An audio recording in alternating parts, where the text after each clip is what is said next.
Salut camarades de la chose unique, je suis Simon, bienvenue dans ce C'est Dispo, l'émission qui chaque semaine, en 1h30, 1h30 seulement, vous présente l'intégralité des jeux de société parus sur le marché francophone. Et cette semaine, encore une fois, je suis avec Sébastien. Salut Sébastien. Salut Simon. On commence sans plus tarder par Spike Rider 3000, le jeu de société coopératif dans l'espace, dans lequel vous incarnez des personnages de membres d'équipage qui doivent traverser l'espace à la manière de Battlestar Galactica, sans se faire dégommer l'intégralité de leur vaisseau. À chaque fois que vous allez jouer, vous allez dépenser des actions qui vous permettent de vous déplacer, puis d'activer des cases qui vous nécessitent des lancers de dés. C'est réussi par réussi, vous lancez des tourelles, vous tirez sur des ennemis qui vous attaquent, vous réparez des lieux et le vaisseau se met à avancer. Ça va plus vite quand vous venez là et que vous activez le cockpit. Au fur et à mesure, votre but est d'arriver jusqu'à l'arrivée sans vous faire tout dégommer, parce qu'à chaque tour, une phase d'apparition de vaisseaux vont venir soit à gauche, soit à droite, vont vous tirer dessus, abîmer vos salles jusqu'à les dégommer. Votre vaisseau risque même de se faire détruire au fur et à mesure. Il faudra se déplacer, reconstruire. Et comment tout ça marche-t-il? Par un principe d'action, certes, on jette des dés, un dé, on va dire à l'application. Qu'est-ce qu'on a réussi comme dé? Dans la salle des machines, réparation tourelle, niveau 2 terminé. Je n'ai pas compris ce que tu viens de dire. Dans la salle des machines, activation tourelle, salle 2 terminée. Tourelle réparée. Là où avant ça prenait 3 minutes, maintenant ça prend 3 heures. Et ça c'est un vrai plus de Spike Rider 3000, l'implémentation de l'application, dans lequel parfois des petites animations, des dessins animés apparaissent, qui viennent illustrer des événements. On sent qu'on est sur une structure de jeu classique, je me déplace, j'active des cases et des ennemis viennent m'attaquer. Le tout pimpé à mort par l'édition un peu de luxe, l'édition Commander à 90 €, et sa petite application qui fait tout le taf avec la voix française générée par une IA qui vous dira un alien arrive dans le Nexus. Et ça, c'est le petit plus du jeu. Il existe également la même version avec toujours la même traduction de voix, mais cette fois-ci, à 40 €, c'est quand même un peu plus affordable, comme disent les gens de là-bas. Et vous trouvez le même système jeu coopératif, clairement un jeu à conseiller à un groupe d'adolescents qui veulent se marrer, à jouer en campagne avec une application qui fait plein de trucs autour. On continue sans plus tarder. Simon, tu sais, à cette vitesse-là, on va leur finir en 10 minutes, hein, c'est dispo, on a le temps, on a la soirée, il est pas trop tard, on n'a pas trop besoin non, ça fait 1h30 comme chaque semaine, pourtant, pourquoi tu dis ça? Ouais, mais parce que là, je sais pas, il n'y a pas tant de jeux que ça non plus, je pense que si tu les fais tous à ce rythme-là, en 10 minutes pile, on a fini. Tu crois que les gens, je sais pas, à chaque semaine, on se tape des commentaires qui disent « Vous mettez des plombs à expliquer des jeux, vas-y, plus vite non, non, c'est pas ça. Si, bah après, peut-être qu'on pourrait essayer, on pourrait tenter ça, de le faire plus rapidement, et de s'imaginer, on va dire, à quoi ça pourrait ressembler, c'est dispo en 10 minutes. Non, mais ça serait dans un univers parallèle où les gens feraient tout rapidement et voudraient saboter leur propre émission qui pourtant marche très bien. Et voudraient voir la même chose que partout ailleurs. Des gens qui s'expriment pas, qui font pas de digression, mais ça, ce n'est pas C'est Dispo. C'est Dispo, c'est une émission longue, dans laquelle on prend le temps d'expliquer des trucs. Dans lequel on a le temps de dire 10 milliards de bêtises. Et dans lequel on s'exprime sur les jeux. On dit des trucs, même si c'est pas toujours dit clairement. Vous savez lire entre les lignes. Et si vous cherchez une émission qui vous dit « Bonjour, les sorties de la semaine sont ceci ou cela », d'autres le font sans doute très bien. Ici, on discute, on prend le temps de faire un café, de sortir la poubelle, de faire le podcast et machin, et on se marre. De sortir dans la poubelle? Dans la poubelle. Et cette semaine en plus, regardez, oui, une des grandes différences par rapport à d'autres univers parallèles, voici la fresque numéro 2 du passe-temps. C'est l'instant passe-temps. Si vous êtes venu pour les sorties de la semaine, cliquez un petit peu plus loin. Il y aura d'autres sorties de la semaine. Il y a les timecodes, il y a les timecodes. Il y a des timecodes pour ça. Vous l'avez vu depuis des années, à l'étage et sur nos tapis de jeu qui reviennent en stock d'ici 10-15 jours, il y a une grande fresque dans le magasin. Une fresque qui a été faite en 2018 de mémoire, qui représente l'évolution des jeux pour enfants jusqu'aux jeux pour adultes, avec des... Aux jeux pour adultes? Oui, bon, des jeux pour enfants, jeux pour adultes, faisons, voilà, ça va pas chercher plus loin. Avec Croa, Double, Takenoko, Battlestar Galactica, Tzolk'in, Azul, Bruno, Lola et moi qui sommes là-dessus. Et Bruno. Et oui, il y a Bruno. Enfin, Simili Bruno, ouais. C'est toujours une référence. Qui représentait un peu l'état d'esprit du magasin. Il y a un petit peu le tout. Et donc, dans l'espace enfant, qui est juste ici, désormais, nous avons la fresque des jeux pour enfants. Alors, il y a un jeu qui va consister à retrouver les différentes références dont sont tirées ceux-ci. La fresque est toujours illustrée par Antoine Lano, qui, au passage, entre-temps, a illustré un jeu de société, Medieval Academy, chez Blue Cocker. On a ici un dodo sur un œuf, un renard derrière sa petite planète, des feux follets, des petits vers de terre, une dame sur son balai, des souris sur une boîte de pizza. Un petit meeple dans l'espace, un garçon sur un fauteuil roulant avec un chat qui s'accroche là et un fromage, un ourson avec des réacteurs, on a un éléphant sur une planche de surf, quelqu'un, on ne sait pas qui fait des tags, un placard avec un monstre dans le placard et d'autres petites choses partout à gauche à droite, des fusées et un animal qui fait des choses. Tout ça sont des références à des jeux de société pour enfants qu'on a implémenté sur cette fresque-là. Donc comme ça, vous avez un nouveau jeu quand vous venez au magasin et quand vous regardez cette vidéo. Votre but, c'est d'essayer de retrouver toutes les références. J'ai pas compté combien il y en avait exactement. Et ben les gens peuvent compter chez eux et les gens peuvent aller voir, hop, Antoine Lano sur son Instagram. Mais voilà, Boum. Histoire un peu de rendre encore la chose encore plus vivante. Et puis c'est plutôt cool. Tout ça. D'ailleurs, juste ici, vous avez Spy Guy France, dont on vous en a pas parlé la semaine dernière, parce que la semaine dernière, ah si, il y a eu un C-Dispo d'1h30 la semaine dernière, comme tous les C-Dispo. Comme tous les studios. Et on a oublié dimanche. on a oublié de vous en parler, donc je vous en parle là. C'est donc Spy Guy, le Way Charlie, dans lequel coopérativement on cherche des objets qui sont planqués partout sur le plateau. Ouais Charlie. On dit pas Wesh Charlie, on dit un cherche et trouve quand on veut utiliser d'autres termes que des licences commerciales. Ils vendent des petites tours Eiffel à la sauvette. Ouais, alors bon, les cartes évidemment c'est drôle quoi. C'est que des trucs franchement français. Un marron, une cocarde, un macaron, un camembert, faut les retrouver sur le plateau. Et ça donc, vous ne pouvez le trouver qu'à Toulouse pour l'instant, qu'au passe-temps. On est les seuls à les avoir en France jusqu'à fin avril. Pour le coup. Donc si vous cherchez un... Bah ouais, c'est plutôt cool. C'est sympa. Bah ouais. J'étais en première. Oh, bah oui, on est forcément en France avec ce magasin où il y a marqué fromage dessus. Oui, mais regarde en fait, c'est l'invasion tentaculaire des fromages. Il y a des tentacules de fromage partout dans la ville. Alors statistiquement, il y a des gens dont c'est le fantasme. Ah.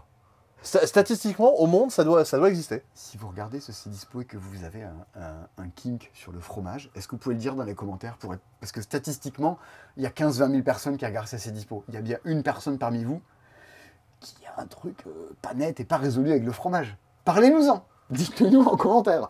Moi, d'habitude, je ne m'intéresse pas trop à la vie des gens. Mais là, enfin, la vie de cet ordre-là des gens. J'ai horreur des gens qui racontent leur vie sexuelle. Ça me cringe comme pas possible. C'est l'enfer. C'est pas ce que tu... Enfin... Oh non. Ah non. Non. Donc... Ah bon, ce sera pour la chaîne secondaire. On en parlera en live Twitch. Sébastien ? Oui. On a 1h30. Oui, on est le temps. Dispo commence généralement par la méga sortie de la semaine. Oh, le temps qu'on attend. Là, ça va démarrer par la méga connerie de la semaine. Ouais, mais en fait, il y a souvent des gens qui nous disent « ça va, il n'y en a pas déjà assez des jeux là en France que tu es obligé d'aller les chercher à péta au schnock ?» Je suis désolé, quand les jeux de péta au schnock sont encore plus amusants que ceux qu'on nous sort chaque semaine en France, eh bien on va les chercher à péta au schnock. Parce que nous, vous voyez, notre but au passe-temps, alors après c'est très subjectif, c'est très nombriliste, mais on essaie de vous faire jouer à des jeux qui vraiment nous semblent sortir la tête de l'eau, tu vois, et être un peu au-delà du niveau global de la mer. Eh bien si ces jeux-là, on les trouve pas en France, on va les chercher ailleurs.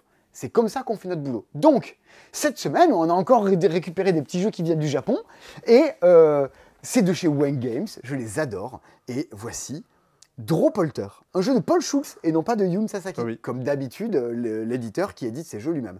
Alors, c'est l'immense bêtise de la semaine, ils sont trop forts. Ouais. De collection. Il n'y a pas eu longtemps, il y a eu 2 pommes, 3 pains. Là, il y a ça. Je pense qu'en termes de jeu, je pense que cette année, à la fin de l'année, on pourra avoir une catégorie. Quel est le award du jeu le plus débile de l'année? Bah, faudrait faire ça dans notre top 10 de l'année là. Bah, je pense qu'il faudrait qu'on essaie de faire ça. Parce que là, déjà, on a 2 très bons candidats. Alors, Drawpolter, donc nous, c'est l'ami Jojo qui nous en a parlé, avec qui on a joué on a fait une moitié partie de Spike Raider 3000 la semaine dernière, qui nous dit bah, j'ai vu ce truc-là, donc on va voir. Ok, c'est trop fort. Qu'est-ce que c'est? Et Jojo qui a eu son information de Thomas. Oui. Le téléphone toulousain. Drawpolter. Un jeu dans lequel, dans votre main, vous allez avoir 5 petits objets. Un cube rouge, une sorte d'anneau, comme Antoine, un tapis de bain en bois, un trèfle, un coquillage. On n'est pas pourquoi, c'est comme ça. Ah, je raconterai l'histoire du jeu juste après. Ah, ça, parce qu'il y a une justification. Il me tarde de savoir. Vous allez un peu mélanger tout ça dans vos mains, vous allez tout mettre ça dans une de vos mains. Et on va retourner une carte au centre de la table, au top départ. C'est un jeu qui joue en simultané. Voici ce que dit la carte. Elle dit cube et tapis. Il faut que je fasse tomber sur le cube et le tapis, et hop, j'attrape le fantôme. Alors là, je suis pas sûr qu'on ait compris. C'est des objets que tu vas réussir à poser sur la table, mais ce sont des objets que je dois jeter le plus vite possible. Donc il faut que je fouille dans ma main et que je fasse tomber sur la table uniquement cela. Puis j'attrape le fantôme. Évidemment, vous avez bien compris. Hein, j'en mets partout. Oui, parce que t'as pas le droit d'utiliser ton autre main. Non, juste celle-là. Oui, j'ai le droit de regarder, mais quand même, il faut que je fouille. J'ai gagné, parce que je me suis débarrassé le plus vite possible. Je gagne quoi? Une petite clochette, c'est un point de victoire. Et quand j'en ai 5, j'ai gagné. Par contre, je l'ai où? Ben, dans ma main avec le reste. Les tours d'après, on va de nouveau retourner une carte. Il faut jeter ça, ça, ça et ça, le coquillage. Limite tout. Si jamais je fais tomber mon point de victoire, il est perdu. Donc maintenant, il faut que je fasse super gaffe. Il y a lui. Attends, il y a lui. Si jamais je tombe ça, ça part aux oubliettes. Ouais, tu perds tes points si tu les fais tomber. En fait, les points que tu récupères, c'est du handicap. Ça te pourrit la vie de marquer des points. Parce que ça devient de plus en plus galère. Il y a un jeu pour enfants qui s'appelle Monster Soup qui utilisait déjà ce principe-là. Ah oui. Non pas dans la main, mais en fouillant dans un sac. Le fait de les avoir dans la main, c'est encore plus drôle. Ouais, c'est un concept lyonnais, c'est un concept de catch-up. C'est un jeu qui se joue en 5-10 minutes. Ah oui, tu sors ça à l'apéro, on est beaucoup plus proche de Bazar Bizarre, de ce genre de petits jeux de rapidité que tu vas offrir à un enfant de 6, 8, 10 ans. Mais en tant qu'adulte, tu veux jouer à ça avec tes potes parce que c'est vraiment trop drôle. C'est un ovni, c'est complètement barré. C'est toujours des Showing Games. Ça ressemble à rien. Enfin, c'est difficile de le comparer à autre chose. À part, oui, il y a des jeux de rapidité, mais c'est pas. Il y a un thème, tu disais? Ouais, en gros, l'histoire, c'est que on se réveille brusquement pendant la nuit et on sent qu'il y a des fantômes. Très vite, pour aller se prémunir des fantômes, on ramasse au plus vite tous les gris-gris qu'on trouve dans notre chambre. Et justement, en prévision de ce jour-là. Le fameux cube rouge de chambre. Eh oui. Et donc, du coup, très vite, on récupère nos gris-gris, donc on les a tous dans notre main. On va voir le fantôme, et ce qu'il y a sur la carte, c'est ce dont le fantôme a besoin, on va dire, pour calmer son esprit. Ah! Il y a un lore dans ce jeu. J'ai besoin de cubes rouges. Oui, le voilà. Et ben voilà, voilà pourquoi on importe ça, parce que c'est hyper rigolo. On prend un malin plaisir à jouer à ça. Est-ce que c'est révolutionnaire? Ben non. Est-ce que c'est amusant? Oui. Qu'est-ce qu'on demande d'un jeu? D'être amusant. Alors, les jeux sont des divertissements. Tu dis que c'est pas révolutionnaire, je pense qu'en termes de sensation de jeu, il y en a peu d'autres qui ont à peu près le même ressentiment. Oui, c'est pas Alice is Missing, c'est pas Challengers. Tu vois ce que je veux dire en termes de... Oh, je pense que c'est pas idiot de les comparer. C'est un jeu qui n'a pas, on va dire, d'équivalent sur le marché, ça marche pareil. Par révolutionnaire, j'entends des jeux qui vont avoir des descendances. Tu vois, Skijo, pour moi, quand ça sort, je me dis on va en bouffer pendant des siècles. Wingspan, quand ça sort, on va en bouffer pendant des siècles. Fantasy Realms Fantasy Realms, on va en bouffer pendant des siècles. C'est des trucs, tu dis, ouais, il y a quelque chose. Et t'as envie du joueur lui-même, et t'as envie de ce que ça apporte à d'autres jeux. Effectivement, c'est peut-être plus compliqué d'avoir des descendants de ça. C'est l'idée. Mais en tout cas, en mode, je veux jouer à une connerie avec mes potes, tu disais très bien, avec 2 pommes, 3 pains, Order Overload, magie de la vie. Et ben, encore une fois, trop fort. Si les meilleurs jeux viennent du Japon, ils iront les chercher au Japon. Et juste à côté, moi je ne le connais pas. Ah. Alors, que dit Thomas, qui fait des petits écriteaux? Cette fois-ci, c'est Jun Sasaki et Mashiu qui l'ont fait. Alors, Théo Rivière a une théorie. Il pense que Yun Sasaki se garde les meilleurs jeux de Showing Games sont ceux de Yun Sasaki. Voilà. Bah, tu n'es pas tout seul à le penser. Ben voilà. Un bon petit jeu d'ambiance, dextérité et prise de risque seront vos armes pour ne pas succomber au supplice de la planche.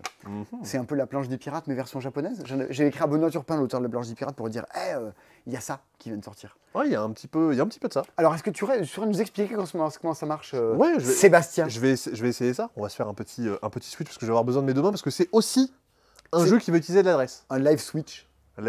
Voilà, c'est tout. Sur la Nintendo 30 rue des Lois. Dis-nous tout. Vous allez... alors, donc, c'est donc un jeu d'équilibre qui va jouer directement sur la boîte du jeu. On a mis le couvercle et la boîte l'un par-dessus l'autre. Notre but, donc, ça va être de venir foutre des planches par-dessus les boîtes et de faire en sorte que ça tombe pas. Ouais. Donc, à mon tour, je vais récupérer une petite planche. Je vais venir la poser. Et pour la maintenir, parce que si je la pose comme ça, ça risque de tomber assez vite, je vais devoir venir remettre un petit personnage par-dessus. Celui que tu veux? Celui que je veux.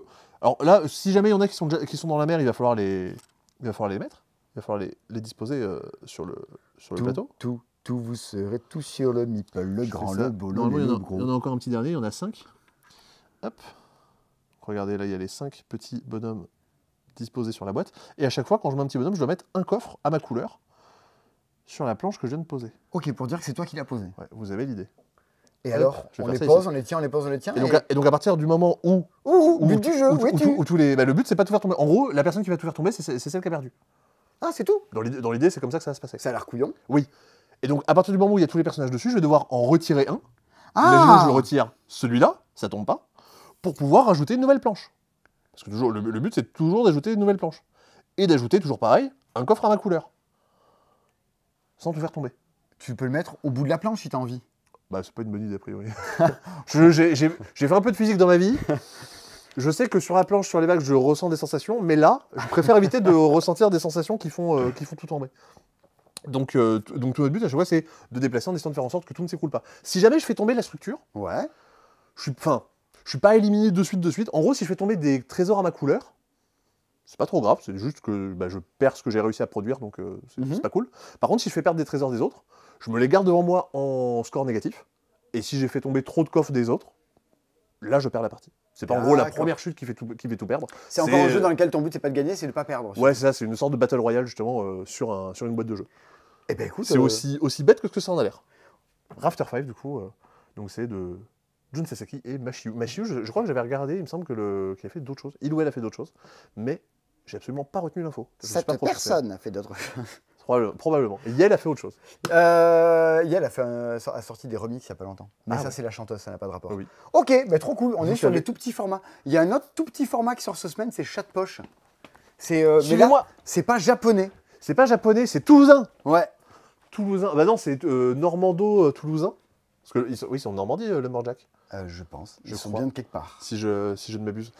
Et du coup, c'est un jeu d'Alexandre Aguilar, que vous avez connu pour Captain's War, et Romaric Gallonier, que vous avez connu pour Profiler, notamment, pour Focus. Ça fait longtemps que j'ai pas parlé de Focus. Bah oui, c'est vrai. Moi, j'aime beaucoup Red Panda, de Romaric Gallonier. En 2 mots, pas en 3. Pourquoi? Parce que Red Panda... Red Panda. On va parler de Panda. J'ai envie de voir Kung Fu Panda 4. Je n'arrête pas d'écouter en boucle la reprise de Baby One More Time de Tenacious D qui est dans le film. C'est assez horrible. Je pense que c'est une merde. Alors, probablement. Chat Poche, nouveau jeu de la gamme A2 de Lumberjack, dans lequel il y aura Solstice. C'est bientôt Solstice. Premier jeu de la gamme A2 de chez Lumberjack. T'as dit le nouveau. Alors, c'est vrai que c'est le nouveau, mais c'est aussi le premier. Il y aura aussi Solstice qui va sortir dans 3 semaines, 1 mois. Ça sort courant avril, selon les livraisons, vous verrez. Je peux l'expliquer. Alexandre est venu me l'expliquer il y a 10 minutes. Ok. Ah oui, Jun Sasaki, il est pas venu nous expliquer les jeux. C'est une feignasse, Jun Sasaki. Il en fout pas ouais. une. Le mec, il est chez lui. Alexandre, il fait des trucs. Alexandre, il fait des trucs. Ah ouais, tu crois? Il a un boulot qui lui prend 43 heures par semaine. Et en plus, il fait des jeux. Ah ouais. Ouais. En plus de ça, il fait des jeux. Il a 2 boulots. Il fait 43 heures par semaine, il fait un truc en plus. Et c'est pas des vidéos. Chat de poche, un jeu à 2 dans lequel vous êtes des chats. Et votre but, c'est de bouffer plus de pigeons et de mouches que votre adversaire. Une vie de chat. Hein? Alors, chaque fois que vous allez jouer, ça se présente un peu comme un memory dans lequel on est retourné la première carte au milieu. Mais ça n'est pas un memory, attention. Ça n'est absolument... À aucun moment, c'est un memory. Qui a dit memory? Virez-le. Vous allez retourner une petite tuile parmi tout ce qui est là. Donc, je veux dire, je vais retourner celle-là. C'est des tuiles sur lesquelles il peut y avoir des chats. Si vous êtes le joueur violet, bah, c'est votre chat. C'est votre chat qui vaut 1. Moi, je suis le joueur vert. J'ai donc, parmi les petits trucs qui sont là, bah, mes chats verts. Une fois que j'ai retourné un chat, je peux le déplacer, si je veux, de 1 ou 2 cases. Je veux dire, bah, je l'ai retourné et je vais le mettre là. Pourquoi je le mettrai là? Parce qu'à la fin, les chats vont manger les souris, les mouches et les pigeons qui sont juste à côté. Je vais être là. C'est à mon adversaire de jouer qui va retourner un truc. Ah, un chat. Eh ben, il va se dire, je déplace d'une ou 2 cases. Ben, je vais le mettre là, pour le coup. Ah bah comme ça, c'est lui qui mange Exactement. La souris est mangée par le chat. C'est l'idée. On va retourner comme ça des petits au fur et à mesure. Tiens, si c'est juste des proies, on peut les déplacer. Toi, tu as retourné ça, tu vas le déplacer pour le mettre à côté de toi. Chacun, en fait, va commencer à arranger le plateau de façon à ce qu'à la fin du jeu, quand tout sera révélé, c'est toi qui encaisse le plus de points. Jusque-là, on est en train de s'arranger, de pourrir un peu la vie de l'autre, mais par-dessus tout, parmi les cartes que vous allez retourner, il y aura des chiens. Les chiens. Les chiens. Alors tu vas voir que je ne vais pas les trouver. Là, il est là. Un chien, à la fin du jeu, annule tous les chats qui sont autour, qui sont dans le sens des flèches. Donc, si jamais lui, à la fin, il vient là, ben lui, on ne le compte pas. Lui, on ne le compte pas. À la fin du jeu, on les enlève. Et donc, ça sera gagné par personne. Ce qui fait donc qu'au fur et à mesure que tu révèles tout, tu vas essayer de te mettre aux bons endroits, de chasser l'autre, de lui envoyer des trucs pourris à la figure. Il y a une espèce de ratio dans le jeu entre c'est n'importe quoi, à chaque fois que tu retournes une tuile, il peut se passer un truc qui va anéantir la partie, et je me déplace de 2, je me mets là pour me positionner, plus tard j'échangerai, entre le est-ce que c'est tactique ou est-ce que c'est crétin, tu sais pas exactement. Et tu pourrais vouloir un truc absolument tactique où tu réfléchis un peu comme aux échecs, ben ça serait prise de tête, ce serait pas rigolo. En fait, c'est juste qu'il faut de chaos pour que ce soit un peu amusant de te dire, je sais pas si j'ai gagné ou pas, mais en tout cas, j'ai mis le chien là, je t'ai niqué ton chat, et ça me fait quand même un peu rigoler. Et je t'ai empêché de récupérer ça. Ça me fait penser un peu à Mind Up, un jeu qui est assez simple à prendre en main, mais dans lequel on peut mettre l'implication qu'on veut. C'est-à-dire que si je veux y jouer en posant le cerveau et en rigolant grassement quand j'ai mangé tes chats, bah je peux. Mais si je veux, si je me rappelle un peu des chiens qui restent, de me dire, attends, il reste cette tuile-là qui n'a pas encore été révélée, donc elle est peut-être là, je pourrais la mettre à tel endroit. Essayer de se bloquer dans des coins pour dire, je me mets là, tu pourras pas me dégager, c'est plus possible. C'est ce qui a fait le succès des jeux comme Croix, notamment, qui était un jeu vécu depuis des années. Je vous en parlais tout à l'heure avec Balloon Pop, avec Karuba, avec plein de trucs. C'est que des jeux qui sont, mine de rien, assez familiales, et chacun peut y trouver soit un truc intelligent, soit un truc crétin, et il y a à manger pour tout le monde à l'intérieur. Sachant que tous les chats que vous allez retourner ont des numéros qui valent entre 1 et 5. C'est leur force à la fin. Si on est plusieurs autour d'une proie, bah, c'est le plus grand des deux qui mange la proie. Ah oui. Tout bêtement. Et s'il y a plus de chats encore, ben on additionne les forces. forces. Il y a plus de chats, tu additionnes. Mais surtout, tu peux jouer avec des familles de chats avancés. C'est-à-dire que tu peux dire, tiens, je vais jouer avec, eux, c'est les justiciers. À la fin du jeu, ton plus gros chat va forcément se téléporter au milieu. Donc toute la partie, tu vas essayer de mettre la bouffe au contre la case du milieu parce que ton chat va se téléporter là. Ouais, mais t'inquiète, moi je vais mettre un chien juste à côté, parce que je sais que tu vas arriver là au centre. Histoire de mélanger. Des factions un petit peu asymétriques. Jeu à deux asymétriques. Ça Ouais, ressemble et puis- pas. et puis, quand même, Et voilà. on voit ça, que c'est quand même un des jeux les plus choupis du monde. Regardez-moi. Ah Alors- non, tu fais comme Alexandre. T'es là, je regarde les petits chats, non, mais ils sont c'est trop non, mais c'est mignons. ça. Non, mais Alexandre, lui, je sais que sa Aïe, préférée, aïe, c'est aïe. la petite Wonder Woman. C'est vrai, elle est trop choupie. Je sais que Christy, elle aime beaucoup les. Je sais plus comment Les chats c'est le nom de les famille. fantômes. Alors moi j'adore Les les chats, fantômes. j'adore les chats qui ont été faits par Gorbey, qui est notamment également l'illustrateur de plein de BD de chez Macaca Ouais. et de Solstice qui sort très bientôt. Ça c'est des chats qui ont été faits par David Maurier. Ouais. Ils ne sont, c'est des super chats. Ils ne sont que les Power Cats. Ils ne sont que dans cette édition là, pour le coup. Lui, il a vraiment une tête. Ils ont tous des têtes de con. C'est un peu les X-Men, mais version teubée. Ouais, de- mais ils sont très forts parce qu'ils en chat. capturent toutes les proies dans la ligne. Mm. Donc il n'y a pas d'histoire de je suis à côté, je le prends, c'est dans la ligne, je ramasse. C'est Non. assez balèze. Non, c'est vraiment trop malin. Vous avez du coup 7 factions de chats dans la boîte, ça vaut Ouais. 15 balles. C'est Jonathan Ocon du coup qui illustre, et moi je suis vraiment fan de tout ce qu'il fait. Enfin, je me suis replongé un peu dans les jeux qu'il avait pu illustrer, et effectivement à chaque fois je trouve ça vraiment très chouette. Et bien voilà, du coup c'est une quinzaine d'euros. 15 €, Et ouais. C'est un jeu que vous pourrez déjà y jouer à l'alchimie des jeux Mhm. et vous le faire dédicacer si vous voulez par Alexandre à l'alchimie des jeux. Et Romaric. Et Romaric. Il sera là Romaric aussi. Ouais, Romaric, si vous voyez, vous faites ça avec ses joues. C'est très important de faire ça. Bah, déjà, non mais déjà faut lui attendre les joues parce que il est grand Romaric. Et voilà, il est grand, il est haut. Donc voilà, ça c'est la sortie, c'est un peu une des sorties. Il y a rien d'autre cette semaine en jeu à deux. Oh, je sais pas. Oh, Mindbug peut-être. Allez. Peut-être les 2 nouvelles boîtes de Mindbug. Bah, c'est quand même très attendu. Évolution suprême et éternité suprême. Et là, en fait, quand une extension sort, c'est là où on voit si les gens ont apprécié jouer au jeu de base. Parce qu'il y a des tas de jeux qui vous achetez le jeu de base et après, vous passez à autre chose et les extensions, vous les achetez pas. Par exemple Marrakech, personne n'a acheté l'extension. Extension à 60 € de Marrakech, enfin. Bah voyons, elle rajoute 2 modules de jeu. Un mode solo. Ah ouais. Le mode solo à 140 €. Quoi? Bah, le jeu de base plus extension, ça fait 140 €. Aïe, aïe, aïe, aïe, aïe. Bon, là, c'est là où on peut estimer ça un petit peu. Alors, ok, il y a 2 extensions qui sortent, on vous en parle juste après. On vous en parle juste après. Mais il y a des petits playmats. Comme ça, vous mettez vos cartes dessus. Maintenant, Regardez, c'est tissé. Il y en a 2, ça vaut 20 €. Vous C'est avez ju- du coup tous les emplacements pour c'est mettre juste sur- ici. C'est ce que vous allez trouver. Et il y a des protège-cartes qui sont là également. Ouais, c'est 10 € les. Combien il y en a sais 65, je crois. 55 65. En gros, il y a assez de sleeves là-dedans pour sleever ce qu'il y a dans une boîte d'extension. Sans aucun rapport, on a également référencé des paquets de sleeves par 250. Ouais, et ça vaut 9 € et quelques. Ça vaut 9 € et quelques, ce qui est une grosse économie d'échelle. Et c'est de la qualité, c'est des Game Genie qui font ça, donc c'est plutôt de la très Ouais, bonne c'est qualité. plutôt pas mal. Et ça, c'est la même qualité que l'Arcane Tin Man. C'est Oui, à peu près, en termes d'épaisseur, on est à peu près là-dessus. Je crois que c'est le même fabricant. Donc, qu'est-ce que sont ces extensions? C'est des stand-alone également. Bon, on peut jouer juste avec une boîte. Ouais, c'est la différence d'une extension entre un jeu indépendant. Vous pouvez le mélanger ou vous pouvez vous en servir juste indépendamment. Ouais, vous avez moins de cartes que dans la boîte de base, mais ça suffit pour jouer en tout cas. Vous avez les compteurs de points de vie et tout. 54, il y en a combien dans la boîte de base? 60, 90? Non, ok, j'aurais dit 80, 70-80. Hmm. Bah attends. Il y en a 54 dans chaque. J'ai la boîte juste là. Bon, déjà, c'est des nouvelles cartes et là, on est content. 54. Ouais, tu vois, Ouais, il y en a non, autant. bien vu. Il y en a autant. C'est des nouvelles cartes et ça, on est toujours content parce que dans un jeu de cartes, qu'est-ce qu'on veut? Des cartes. Est-ce que Wingspan Europe, c'est bien? Oui, il y a plus de cartes. Est-ce que Wingspan Asie, c'est bien? Oui, il y a plus de cartes. Oui, il y a mes 2 préférés là ici, cette espèce de scarabée couteau suisse qui a vraiment une super tête. Et Robochiotte. C'est Robochiotte, il est là. Alors, je crois qu'on prononce pas le T. Je veux pas être désobligeant, Non, mais mais non, des gens ont la rêve de je Robochiotte. pense qu'il faut être... Ah ouais? Ah oui, oui. Ok. Oh, je l'ai pas. Ah, mais c'est normal, faut suivre Twitch. C'est pas dans une chanson de Dalida. Non. Et alors, au passage, au-delà de ces des cartes en plus, il y a des petites mécaniques, il y a notamment les mécaniques d'évolution. Où en fait, alors où est-ce qu'ils sont? Est-ce que tu en as des Là par exemple, il y a la jeune pousse. Ouais.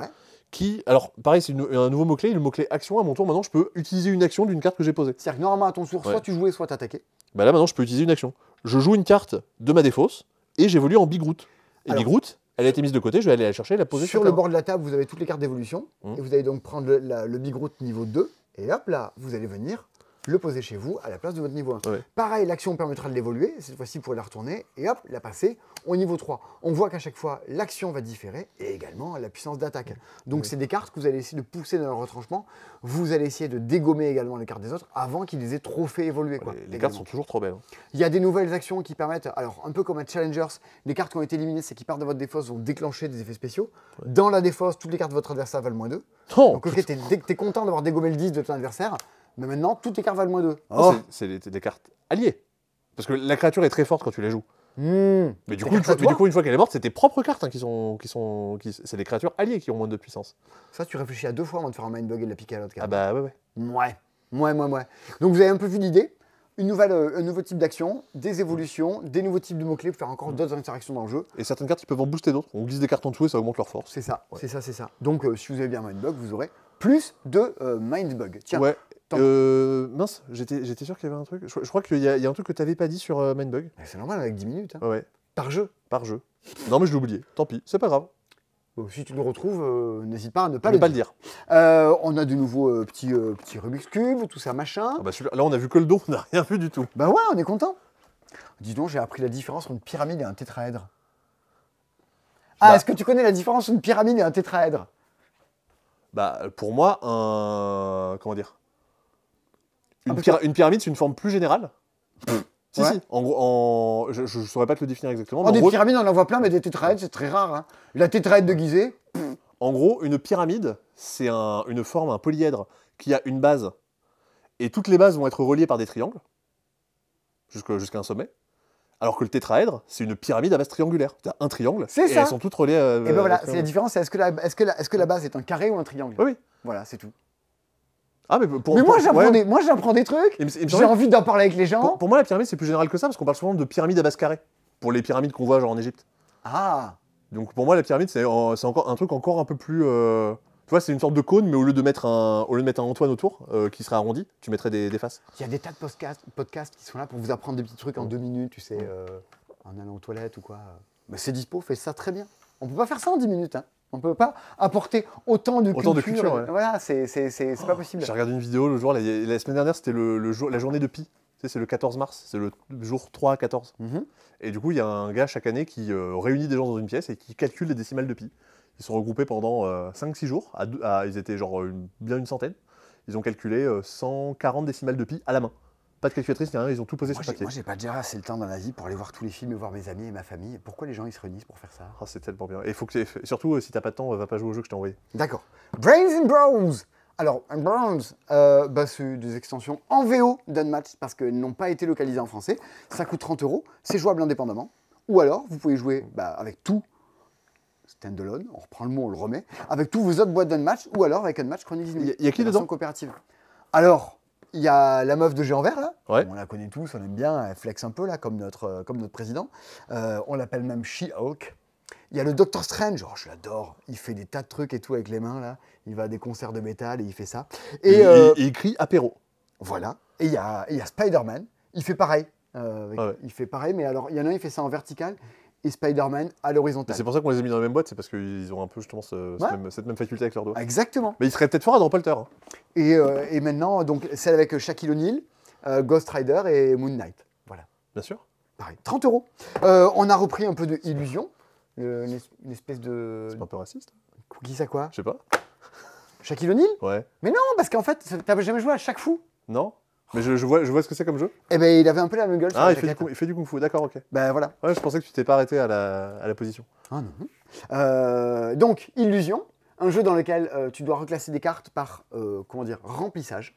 On va dire, là qu'on va jouer à la couleur rouge. Tu pioches des cartes absolument dégueulasses graphiquement, avec des taches et des trucs de partout. Oh, on pourrait jouer à Dixit avec ces cartes-là. Ah ouais. Et tu dois dire, est-ce qu'elle a plus ou moins de rouge que par rapport à celle d'avant? Je pense qu'elle en a un peu moins. En pioche, ah ben là, je pense qu'elle a un peu plus. Celle-là, elle a entre les deux. Si jamais à un moment tu penses que quelqu'un a mal posé une carte, tu dis non, il y a plus de rouge dans celle-là, je te dénonce, on retourne. Et au dos, en pourcentage, il y a le taux de remplissage. C'est le timeline des couleurs. C'est le timeline des couleurs. Et ça a l'air. Alors ça a l'air moche, ça a l'air pas bien, c'est bien. Bah, c'est Wolfgang Warsch. C'est Wolfgang Warsch, on avait parlé dans les vidéos des meilleurs jeux du passe-temps, ça date un peu. D'ailleurs, les vidéos des meilleurs jeux reviennent dimanche sur la chaîne Vidéo des meilleurs jeux du passe-temps. Oh. Et il y a Et les clés de la montagne. Non, mais oui, mais il y a Thomas. Et oui, il y a Retour de Thomas. Il y a Thomas, il y a Marion que vous n'avez jamais vu, en vidéo. Vous avez déjà vu plein de fois au magasin. Il y a Nico qui dit du mal d'un jeu. C'est vrai. C'est une vidéo dans laquelle des gens viennent. Le but à chaque fois, nous, c'est de vous informer, de vous dire, en fait, voilà pourquoi on pense que ce jeu se détache des autres, pourquoi il vous pourrait vous parler, pourquoi il vous pourrait moins vous parler. Un peu ce qu'on fait dans les Cdipo aussi, sur un format peut-être moins grand public, on va dire. Et donc, sur Pixie, une bonne partie de l'équipe n'est pas forcément d'accord. Et il y a des choses à en dire. Donc, que ce soit Sébastien ou moi, on aime bien. On va dire voilà pourquoi on aime bien. Nicolas vient dire, ben voilà pourquoi moi je n'aime pas et je ne comprends pas. Et je pense qu'en ayant vu ça, vous vous faites une bonne idée de est-ce que Pixie pourrait être un jeu fait pour vous ou pas. Parce que je réalisais récemment, c'est qu'en fait, maintenant, on est tellement nombreux et nombreuses dans l'équipe que il y a vraiment... Enfin, je pense que pour chaque jeu de la boutique, il y a des gens qui vont vraiment adorer, des gens qui vont détester. Je pense qu'on en arrive à ce point-là. Rien ne fait l'unanimité ou avec ou contre lui, mais il y a parfois des jeux où on se dit, ben là, on est quasiment tous d'accord, ce qui nous semble assez remarquable. Après, moi, là où je tiens à mettre un énorme doute, ce n'est pas parce que tout le monde aime un jeu que ça en fait pour autant un très bon jeu. Tu vois, un truc comme La Familia, bah, typiquement, ça se joue, ou BSG, tu vois, ça se joue qu'à 4, c'est chiant, hein. Et ben c'est super méga bien. Mais en fait, ce que ça réussit à faire très bien, c'est à parler à très peu de gens. Et ce qu'il faut juste expliquer, c'est est-ce que c'est très peu de gens? C'est vous. Si c'est vous, allez-y. Il y a des fois des jeux qui ne parlent qu'à très peu de gens et qui en plus le font très mal. Mais là, il ne faut pas y aller. Mais non, mais Oui. c'est pas... Bah, par exemple, Unbox, ça parle à très peu de gens, mais ça le fait bien. Donc voilà pourquoi on met en avant. C'est pas parce qu'un jeu est fait designé pour gagner l'As d'or que c'est un bon jeu. Je trouve que c'est ce que fait très bien l'As d'or, de dire voici, mesdames et messieurs, le jeu que vous pouvez très bien acheter dans les magasins cette semaine. Et c'est l'As d'or, c'est le tampon produit de l'année. Achetez-le, soyez pas cons. Vraiment, c'est assez fédérateur. Grâce à mon inventivité. Par contre, est-ce que c'est le meilleur jeu de l'année? Bah en fait non, en fait le meilleur jeu de l'année, le meilleur livre de l'année, c'est pas forcément un livre grand public. Le meilleur film de l'année, c'est pas forcément un film grand public. C'est même généralement dans les films, c'est même plutôt l'inverse. Et puis qu'est-ce que c'est le meilleur film de l'année? Enfin, les goûts et les couleurs. Le goût des autres. Sauve-mouton, un petit jeu de pli qui a une astuce assez maligne. Alors, par Stéphane Dora, l'auteur de Niette. C'est un petit jeu de pli dans lequel vous jouez des plis, vous gagnez, il faut être premier, pas deuxième, je vous passe un peu les détails. Mais surtout, l'astuce majeure de Sauve-mouton, c'est que les cartes que vous jouez, quand vous jouez aux cartes, vous les laissez devant vous. Ce qui fait qu'à la fin, devant vous, vous avez toutes les cartes que vous avez jouées ce tour-ci. Bon, un peu comme si vous montriez votre main au fur et à mesure. Alors vous pouvez dire, bah, j'ai eu un jeu nul, j'ai fait un score naze, ou j'ai eu un jeu très bien. Votre jeu, vous le faites passer à la personne à votre gauche. Du coup, si votre jeu était nul, c'est la personne à votre gauche qui va jouer avec tout votre jeu nul la fois d'après. Et vous allez jouer avec le jeu avec la personne qui est assise à votre droite. Ce qui fait que toutes les mains, nulles ou bien, vont passer entre les mains de tout le monde au fur et à mesure de la partie. Donc, si ça a été mal distribué, s'il y a vraiment une main qui est pourrave, tout le monde l'aura au fur et à mesure des 4-5 manches, d'autant de manches que sur le nombre de joueurs. Mais par contre, tu sais de quoi sont composées les mains. Tu as une information en plus. Bah, c'est ce qui se passe dans les... C'est très dur de retenir, mais c'est ce qui se passe dans les compétitions de bridge. Oui, ils se font passer des trucs, hein, c'est horrible. Ouais. Le bridge, un monde à part. La bise à Étienne. Ça, ce sont des vieilleries. 3 ans, 4 ans, la vieillerie, je vous raconte pas. Il y a limite des toiles d'araignée dessus.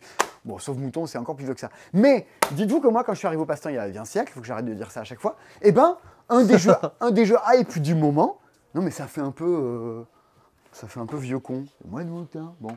Eh ben, non mais pour dire que ça vient quand même de nulle part. Au moins, t'en es conscient. Et voilà, bah, je le dis. Et bien à l'époque, c'était un des best-sellers, donc on en vendait 2 par semaine, et encore, les meilleures semaines, c'était un des best-sellers de l'époque, c'était Ubongo. Et donc, je ne sais pas pourquoi, mais Yellow s'est chauffé à se dire « Vas-y, on le ressort Ubongo !» Sous le délicieux nom qui donne vraiment un sex-appeal fou au jeu, Ubongo classique. Le jeu de pause endiablé. Maman, je le veux! C'est endiablé classique! Ah oui, c'est endiablé classique. Un jeu de Grzegor Reichpan, le frère de Jean-Luc. Jean-Luc Reichpan. C'est chaud la semaine. Reichpan Europe, Reichpan Asie. Alors, Reichpan, Westpan, with one. Ubongo classique. Qu'est-ce que c'est? Eh ben, c'est un jeu de rapidité. Vous allez recevoir chacune au début du jeu une petite plaquette. Je donne ma plaquette. Oui, très bien, il faut. Ça prend du temps, mais ça fatigue un peu, mais c'est sympa. Une fois qu'on l'a, on va jeter le dé. C'est bon, j'ai compris. C'est bon? Ouais. Je vais faire le don du sang. Alors, le symbole est ceci, l'espèce de... D'antilope. Dès que le symbole est apparu, vous allez pouvoir retourner votre petite fiche.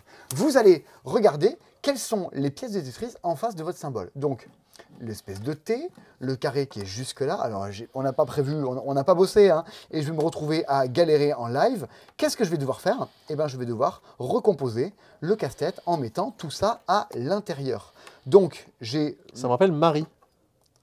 Hop. Oh, bien J'y suis arrivé, vite, je m'empare d'un diamant bleu parce que je suis le premier à avoir terminé. Le deuxième prendra un diamant jaune. Les suivants vont devoir piocher au hasard dans le sac. Les suivants, pour peu qu'ils terminent dans le temps du sablier. Sinon, ils n'auront rien. Ah, mais si tu finis en premier, tu pioches aussi dans le sac. En plus, 2 diamants pour le on y premier. vient. On y vient, on y vient. Les diamants rapportent les points qui sont ici. Vous avez tout intérêt à vous grouiller. Il y a 3 points gagnés plus 1. Et si vous terminez le premier, vous avez le droit de piocher là-dedans, comme je vous le disais. Vous aurez peut-être la chance de tomber sur des diamants rouges qui font 4 points ou de retomber encore sur ces diamants jaunes qui font un seul point. Ben, vous pouvez jouer avec 2 versions. Soit la version dans laquelle vous avez uniquement 3 pièces de Tetris à poser, ce qui est plutôt facile. Vous voyez, 1, 2, 3, on a chacun notre set de 12 pièces devant nous. Ou alors avec une version où vous avez 4 pièces de Tetris à poser. Vous avez vu que ça m'a pris un temps infini, vous avez vu à quel point c'était difficile. Mais au moins, ça fait des petits niveaux de variabilité, de facile à très facile. Partant de là, c'est avant tout un petit jeu de rapidité. Qu'est-ce qu'on va récupérer en marque des points? C'est assez mignon, c'est assez classique. Moi, c'est ce que j'appelle du jeu de bar. C'est le genre de jeu, oh, vous êtes très content d'y jouer de temps à autre, voilà, on se fait une partie comme ça. Est-ce que c'est un truc, vous allez dire, oui, je le veux chez moi, après, a priori, par-dessus tout? Ben, pourquoi pas, mais je considère que c'est plus un jeu que vous allez être content, on vous l'offre, tout ça. Est-ce que vous allez vous rouer pour dire, je vais l'acheter?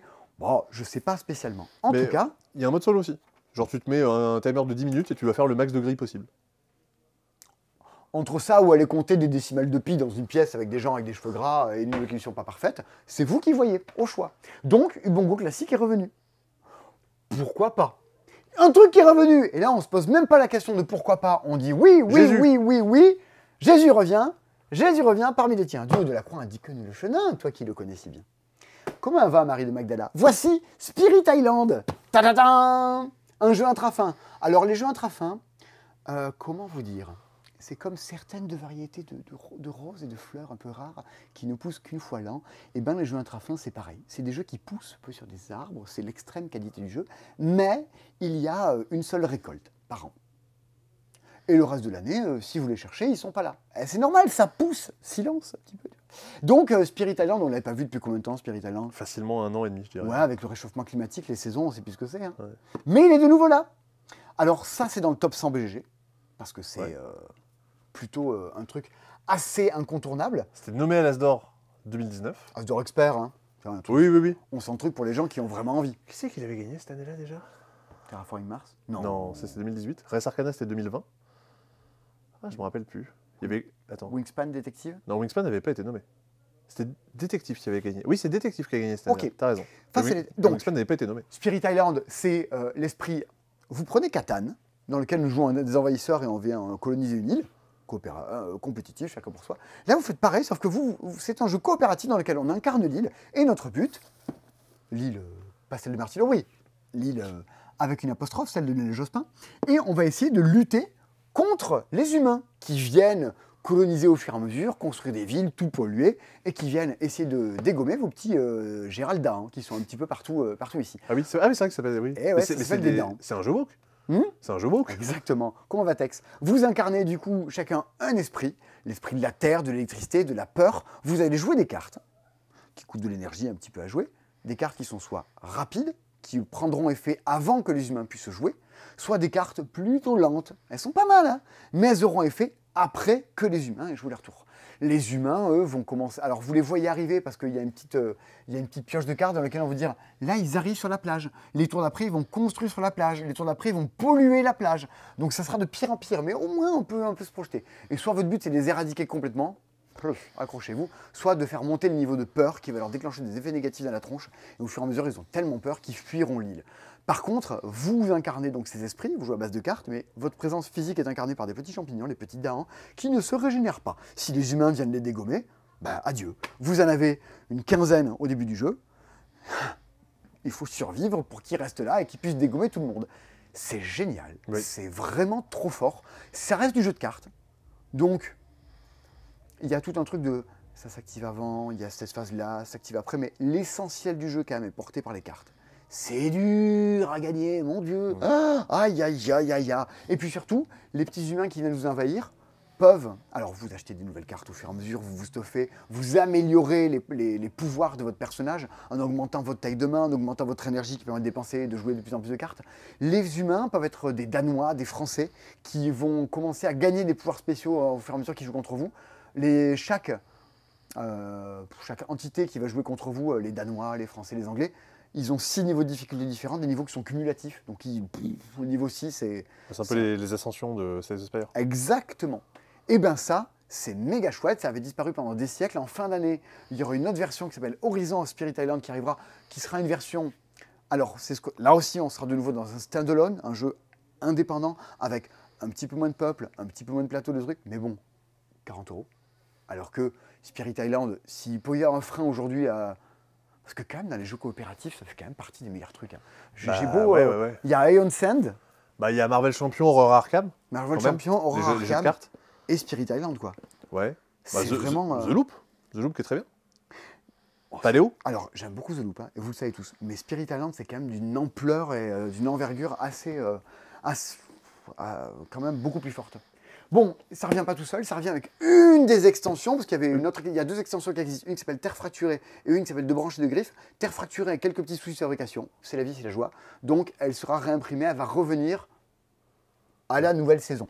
Et tu disais, en gros, elle est imprimée, il manque un pack correctif dedans, donc ça arrivera d'ici 2 mois a priori, donc d'ici 6 mois, ça devrait être bon. Oui. Et tu disais le frein, c'est parce que ça vaut 90 €. 90 €.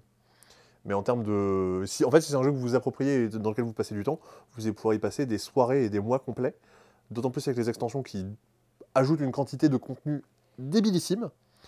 Et par contre, là vous pouvez jouer jusqu'à 4, avec les extensions vous pouvez jouer jusqu'à 6, jouer à 2, 3 grand max. Oui, c'est vraiment un jeu à 2. Hein. Et non, ou en Je solo. crois que le solo est pas mal aussi. Ouais, en fait, en solo, tu vois, tu connais, en fait, quand on joue à 1, on a un bout d'île, quand on joue à 2, on a 2 bouts d'île, à 3, on a 3 bouts d'île. Bah, à 1, t'as vraiment juste un tout petit bout d'île. Et bah, mine de rien, c'est quand même vachement chaud. Tu dis, ah, mais c'est tout petit comme terrain, ça va être facile de tout gérer. Pas du tout, pas du tout. Et donc voilà, il y a un site américain qui s'appelle Board Game Geek sur lequel les gens notent les jeux depuis la nuit des temps. Et donc les jeux qui sont dans le top 100 de BGG sont vraiment les 100 meilleurs jeux au monde parmi 40 000 références. Donc quand on dit top 100 BGG, c'est pour dire on n'est pas les seuls à s'enthousiasmer dessus. Dropholter, je pense pas qu'ils soient dans le top 100 BGG. Ouais. Order Overload non plus. Mais voilà, c'est des trucs qui mondialement ont fait leur preuve et sont quand même hautement conseillables. D'habitude, quand on prépare ces dispos, on passe le temps à dire alors il y a ce jeu-là, puis celui-là. On fait une sorte de parcours. C'est bossé cette histoire. Hein. Ouais. Bon, cette semaine, on n'a rien bossé. On n'a rien fichu. Alors, on va ouais, prendre ça. Moi, je savais vers quoi on pouvait aller. Hein. Ah ouais, Ah on peut aller vers Codex. Pareil, ça faisait Ouais, 2 ans, je pense qu'il y en avait 2-3 ans qu'il n'y en avait plus. Codex, le jeu d'enquête, à ne pas confondre avec Codex Naturalis, le jeu d'encartes. C'est un jeu dans lequel nous incarnons un peu comme dans le Da Vinci Code. C'est un peu Bien sûr. c'est un peu la même ambiance, tu vois. Ouais. Une espèce d'héritage familier avec des confréries, des trucs. Tu sais pas trop exactement. C'est un jeu d'escape room avec une particularité, du matériel à l'intérieur. Vous avez un petit miroir, des clés, une boîte cadenassée. Hop, dedans. Je sais pas si on peut trop montrer. Mais Normalement, bon. c'est des trucs que tu ouvres. Ce que tu as à l'intérieur, là, c'est des trucs que tu as dès le début de. Ouais, dès le début. je sais bien, mais on a envie de montrer, pas trop montrer. En tout cas, c'est confidentiel. Ouais. Votre, grosso modo, je sais, je l'ai fait il y a 2 ans, donc je vais peut-être dire des bêtises, mais votre mère est morte. Du coup, elle a envoyé par un huissier, un notaire ou quelqu'un avec une cravate, elle vous a envoyé un truc qui dit Chérie, maintenant que je suis morte, voici l'héritage de la famille. C'est le cabinet de notaire qui t'envoie justement tout ça, qui est justement ce qu'a laissé ton ou ta proche qui est décédée. Et donc, il y a un secret de débrouille-toi. famille, regarde là-dedans. Et pour que ce soit pas vu, elle est un peu complotiste, votre Philippot, votre mère, elle dit regarde, j'ai tout crypté et tout. Et donc, votre but, c'est de décrypter qu'est-ce qu'elle a bien pu écrire maman pour vous dire qu'il y a des chemtrails dans le sel. Non, il se passe beaucoup plus de choses que ça dans le codex, le jeu d'enquête. Ce qui se passe surtout, c'est qu'en tout, pour le résoudre, vous mettrez entre 2 et 3 heures. Bon, j'aurais dit entre 4 et 5. Hein. Pour moi, c'était un peu plus long que ça. Hein. Je l'ai fait, on a mis 2h30. Bon, mais toi, t'es un zèbre. Alors, C'est aussi pour ça. je suis con comme la lune, moi, quand je joue à des jeux, mais bon. Non, mais Oui, je m'amuse. ça prend du temps. Il y a vraiment du matos. Ça a des sensations de vrai escape game, dans le sens où on manipule des choses. Il n'y a Exactement. pas besoin de cacher des choses chez soi. Il n'y a pas besoin de mettre de jeu. Il y a besoin d'aller chercher des trucs sur Internet. Sachez-le. Notamment pour pouvoir avancer dans l'histoire. Mais surtout, c'est genre le meilleur ou un des tout meilleurs jeux d'escape game qui existe dans tout ce qui se fait. Bah, moi, j'ai trouvé que c'était quand même suffisamment intéressant. La manipulation, les objets apportaient vraiment quelque chose. Évidemment, il y en a plein, des jeux d'escape, d'enquête maintenant, mais à l'époque, il était un peu précurseur de ça. Mais il y a vraiment des illuminations. Des fois, tu dis attends, vraiment il se passe ça? Et oui, il se passe ça. Encore une fois, il y a un frein. Hein. Le frein, c'est que ça coûtait à l'époque 55 €. Je crois que ça n'a pas tant augmenté. Si Ça ça n'a a pas augmenté. autant augmenté. Je me Donc, vous renseigne. êtes un truc sur un prix un petit peu conséquent. Donc, vous l'acheterez soit pour l'offrir à quelqu'un, soit pour vous dire vas-y, on passe une soirée, mais il y a du matériel, il y a du contenu à l'intérieur. Ça vaut 55 €. Ça vaut Effectivement. 55 €. Ben ça, écoutez, tout a monté de prix depuis ma bonne dame. Hein. Et, Eh bien, ça m'attend. et d'ici la fin d'année, il devrait y avoir une deuxième boîte. Et oui, Donc la version numéro 2, on sait que ça fait des années que c'est en préparation. L'édition du Soleil Vert, Ouais. du Lion Vert. Et ça fait des années que c'est en préparation, et je pense que après avoir eu un succès comme ça, du moins un succès d'estime comme ça, t'as un peu la pression quand tu veux sortir un épisode 2. On attend ça avec impatience. On espère pouvoir y jouer justement avant la sortie pour pouvoir vous émettre un avis dessus. Voilà, c'était le C'est Dispo de la semaine, ça fait 30 minutes en coupe. Non, je déconne. Il reste d'autres trucs. On pourrait rester un peu dans les jeux d'enquête, un petit peu, ce genre de choses-là. Il me semble par contre qu'il y avait deux choses à dire. Premièrement, la vidéo des meilleurs jeux.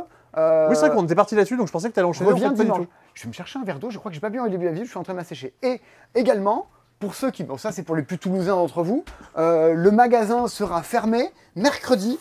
Donc là, on est mercredi combien? Mercredi 28. Il n'y a pas Mathis. Non, il n'y a pas ni son papa caché dans la maison. Nous serons fermés mercredi 28 mars pour cause d'inventaire. Alors un inventaire, qu'est-ce que c'est? Vous êtes venus dans ces dispo pour le savoir, ça consiste à recompter toutes les boîtes de jeux qui sont dans le magasin. Nous avons 1, 2, 3, 4, 5, 6 kites. Nous avons 1, 2, 3, top 10, 18+. Et on passe une journée à faire ça. Il faut fermer parce qu'il ne faudrait pas que vous veniez dans la journée acheter des jeux en même temps. Ce serait un enfer à compter. Et puis ce serait très désagréable pour vous de croiser des gens toute la journée qui ont une bipette à la main et qui font bip bip bip bip bip. Ça serait horrible. Donc ce mercredi-là, nous serons fermés. Vous pouvez continuer à passer les commandes sur le site internet. Et dès jeudi matin, nous rouvrirons avec des notes informatiques de l'état de nos stocks en réel. Voilà. Et Nico qui aura encore moins de cheveux que ce qu'il a actuellement. On s'arrache un peu les cheveux lors de l'inventaire, on va pas vous le cacher. Ouais, mais Voilà. après... C'est une fois par an, c'est comme ça, c'est maintenant. À chaque fois, on se dit, mais qu'est-ce qui pourrait mal se passer? Genre vraiment, Nico balise le chemin. Genre, il faut avancer tout droit. Il a dit, bah voilà, faites attention à ça, faut pas oublier ça.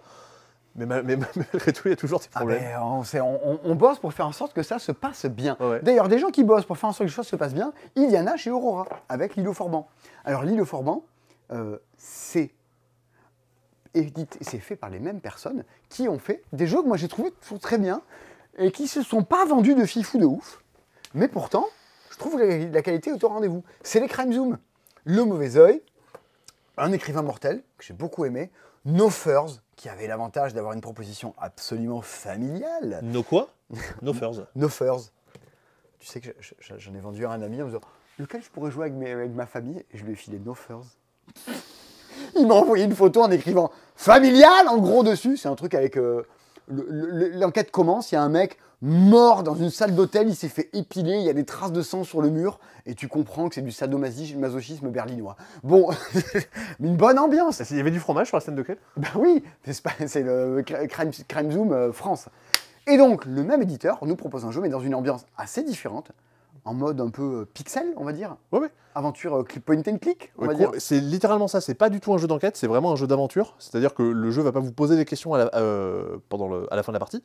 Le jeu va vous amener une conclusion. C'est-à-dire qu'à un moment, vous êtes arrivé à la fin de l'aventure, le jeu vous dit, bah, lisez la conclusion 2, vous êtes arrivé à la fin de l'histoire. Sébastien, toi tu l'as fait. Tu Ouais. vas pouvoir nous en parler plus que moi. Je ne l'ai pas fait parce que j'ai pas été invité. Si vous voulez, je l'ai fait en solo entre 2h30 et 4h du matin. Ben voilà, c'est exactement ce que je disais. Viens faire ça et qu'on joue. Je vais sonner chez toi à 3h du mat. Et qu'on joue au château de Bourgogne. Ah ouais. Et du coup, c'est toujours un jeu de Stéphane Anctil, comme les Crime Zoom. Et c'est, si jamais vous voulez un peu plus de détails, que je m'apesantise un peu plus sur la chose, j'en ai parlé en live Twitch la semaine dernière. Comme ça, vous avez toutes les informations. Donc, comme je disais, ce n'est pas une enquête. Vous n'allez pas devoir comprendre des choses et répondre à des questions à la fin. Ça tombe bien parce que moi, je comprends rien. Vous allez devoir avancer dans une histoire en utilisant des objets aux bons endroits. Vous reprenez le même principe que dans Crime Zoom. Vous avez une scène qui vous est montrée. Donc là, ici, je viens d'arriver sur une île et j'ai un bateau. Je dois retrouver mon oncle et essayer de récupérer l'héritage qu'il m'a promis. Est-ce que c'est une scène dans laquelle Anne Hidalgo pourrait aller se baigner? Bah peut-être, ouais, j'ai appris ça. Bon, on attend de voir.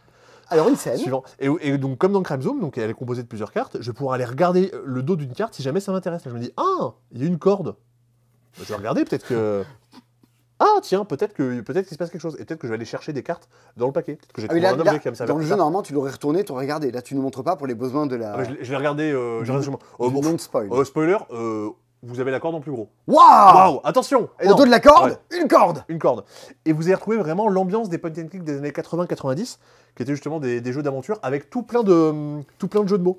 Par exemple, de plein de jeux de mots ou de remarques bêtes. Tu sais, dans ton inventaire, tu as les objets, et quand tu passes dessus, en général, tu as une petite phrase à la con. Toi, dans le jeu, attention, dans le jeu, on va trouver une manivelle. Ouais. Et sous la manivelle, il y a écrit, plus tu as trouvé un store.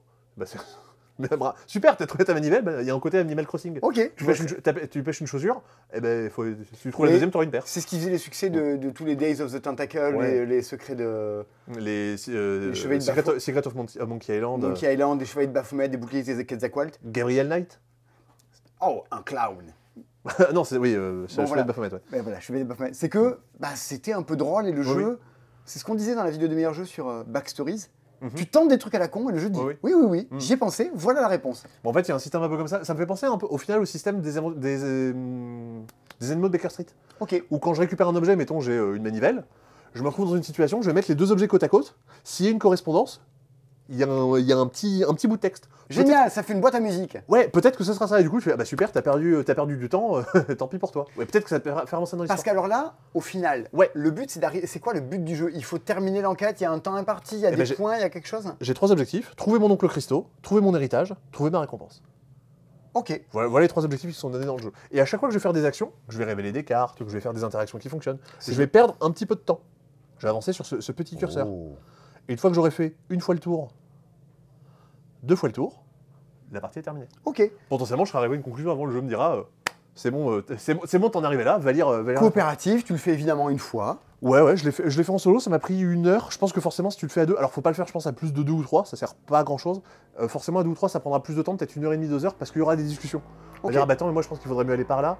Attends, mais cet objet-là, il faudrait qu'on le garde dans notre inventaire, parce qu'on va pas s'en débarrasser tout de suite, ça nous ferait perdre du temps d'aller le rechercher plus tard. Et un autre jeu solo, Ouais. est-ce que tu as fait le très étrange Oui Bargain, Basement and Bathysphere? Bargain Basement Bathysphere, ça fait des années que je l'ai vu ce truc-là, et je sais que ça a vraiment bonne réputation internationale. C'est WizKids qui édite ça, qui est l'éditeur notamment de Fantasy Realms et des Super Skill Pinball.